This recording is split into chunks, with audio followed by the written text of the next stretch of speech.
அதிகாலை கதிரவன் கீற்றிசையில் உதயமாக தாழ்வாக தொங்கிய வேப்பமரக் கிளைகளில் ஒன்றை எட்டி பிடித்து ஒரு சின்ன குச்சியை உடைத்தவள் கடைவாய் பற்களில் சதைத்து பற்களில் தேய்த்து கொண்டே தாமிரபரணி ஆற்றின் கரையில் ஒரு ஓரத்தில் துணிகளை வைத்துவிட்டு ஆற்றினுள் இறங்கினாள். 30 நிமிட குளியல் முடித்து கரையேறியவள் மறைவாக இருந்த அறைக்குள் போய் ஆடைகளை மாற்றிக்கொண்டு வீட்டை நோக்கி நடந்தாள்.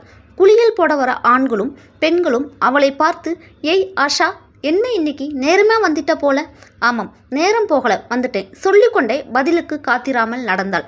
வீட்டு வாசலில் காலை தூக்கி வைக்கவும் அவள் வருகையை அறியாத பெற்றோர், "இந்த பிள்ளை போகிற இடத்துல 10 நிமிஷம் வர்ற இடத்துல 10 நிமிஷம் நின்ட்டாள்னா சரிதான், நேரங்காலம் வீட்டில் உண்டான பருக்கையை வாயில் அள்ளி போட்டுட்டு ஏதாவது வேலையை தேடி போக வேண்டியதை விட்டுட்டு என்னத்தை நினச்சிக்கிட்டு இருக்கு?"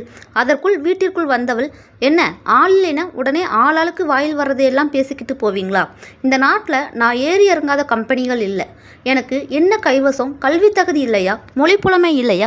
இதுக்கு மேலே இனிமேல் என்ன வேணும்? இந்த கம்பெனிக்காரங்களுக்கு என்னோட திறமை தெரியலையா, அல்லது அவங்க எதிர்பார்ப்பு எனக்கு புரியலையா?" பேசிக்கொண்டே பழைய கஞ்சியும் சிறு உள்ளியும் பிசைந்து வயிற்றுக்குள் நிறைத்தவள் அளவான ஒப்பனையுடன் இருப்பதில் அழகான ஆடையை உடுத்தி அனைத்து சான்றிதழ்களையும் சுமந்து கொண்டு அடுத்த கட்ட கம்பெனியை தேடி போனாள். ஆஷா பற்றி சொல்வதற்கு எதுவும் இல்லை, கதைப்போக்கிலேயே அறிந்து கொள்ளலாம்.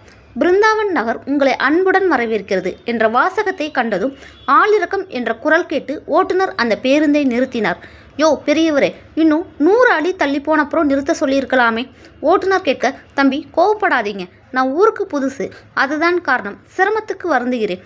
இறங்கி கொண்டார். ரோட்டில் இருந்து உள்ளே வந்தவர் டூவீலரில் வேகமாக வந்த இளைஞனை நிறுத்தி, "புது தெருவுக்கு எப்படி போகணும்? இந்த திருப்பம் வழியா உள்ளே போய் இடது பக்கம் திரும்பினால் அதுதான் புது தெரு." "ஆமாம், உங்களுக்கு அங்கே யாரை பார்க்கணும்?" "வரதராஜனை பார்க்கணும்." "அவரை பார்த்தவன் நீங்கள் தரகரா?" "ஆம்" என்றதும், "அவர் இறந்து 2 நாள் ஆகுது." "அப்படியா தம்பி, காலையில் தான் என் வீட்டுக்கு வந்தார். அப்போ கூட அவர் 2 நாள் முன்னால் செத்ததை பற்றி சொல்லலையே."